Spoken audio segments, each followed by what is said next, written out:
New India cooperative bank घोटाळा प्रकरणी 7वी अटक करण्यात आली असून जावेद आझम असं या अटक करण्यात आलेल्या आरोपीचं नाव आहे। जावेद आझम हा भाजपच्या माजी महाराष्ट्र सचिव हैदर आझम यांचा बंधू। याआधी अटक करण्यात आलेल्या उल्लाथम अरुणाचलमच्या चौकशीत जावेद आझमचं नाव समोर आलं होतं।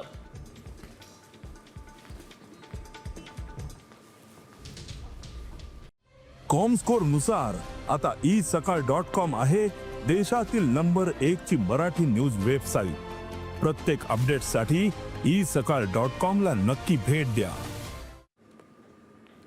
न्यू इंडिया कॉपरेटिव्ह बँक घोटाळा प्रकरणी 7वी अटक करण्यात आली असून जावेद आझम असं या अटक करण्यात आलेल्या आरोपीचं नाव आहे। जावेद आझम हा भाजपच्या माजी महाराष्ट्र सचिव हैदर आझम यांचा बंधू। याआधी अटक करण्यात आलेल्या उल्लाथम अरुणाचलमच्या चौकशीत जावेद आझमचं नाव समोर आलं होतं।